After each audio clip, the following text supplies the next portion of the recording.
வீடியோக்குள்ளே போகிறதுக்கு முன்னாடி happy Krishna Jayanthi to all. இன்றைக்கி நம்ம எங்கே போயிட்டுருக்கோம்னு பார்த்தீங்கன்னா, கிட்டத்தட்ட 25 டேஸாக வெயிட் பண்ண ஒரு மூவிக்கு தான். வேறு எதுவும் இல்லை, தலைவன் தலைவி தான்.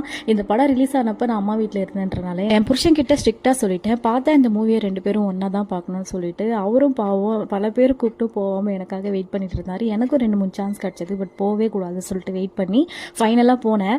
பட் நான் எக்ஸ்பெக்ட் பண்ண ஸ்டோரி வேறு, இங்கே கிடச்ச ஸ்டோரி வேறு. படத்தில் சண்டை இல்லை, சண்டையில் தான் படமே இருந்துன்ற மாதிரி இருந்தது. ஹஸ்பண்ட் அண்ட் ஒய்ஃபுக்குள்ளே சண்டை நடக்கும் தான், இது கொஞ்சம் ஓவராக இருக்கேன்ற மாதிரி தான் ஃபீல் ஆச்சு. பட் சிம்பிளாக இதில் என்ன சொல்ல வராங்கன்னா, கல்யாணத்துக்கு அப்புறம் பொண்ணோட அம்மா வந்தால் சரி, பையனோட அம்மா வந்தால் சரி, அவங்க மூக்க நொடிச்சாலே பிரச்சனை அதிகமாகுன்றது தான் கான்செப்டாக வச்சுருக்காங்க. ஓகேவாக இருந்தது, ஒரு டைம் பார்க்கலாம், கொஞ்சம் வேறு மாதிரி எடுத்துருக்கலாமோ அப்படின்ற மாதிரி தான் என்னோட ஃபீலு. உங்களுக்கு எப்படி ஃபீல் ஆச்சுன்னு சொல்லுங்கள். ஆனால் இந்த படத்தில் காமிச்ச ஊர் செம்மையாக இருந்தது. இது எந்த ஊருன்னு உங்களுக்கு தெரிஞ்ச கமெண்ட்டில் ஷேர் பண்ணுங்கள். ஆனால் லாஸ்ட் நாள் ஆனாலும் தேட்டரில் கிட்டத்தட்ட 50 பேர்கிட்ட உட்காந்து பார்த்துட்டு இருந்தாங்க. பரவாயில்லடா அப்படின்னு தான் ஃபீல் ஆச்சு. அடுத்த நாளும் ஊருக்கும் கிளம்பிட்டோம்.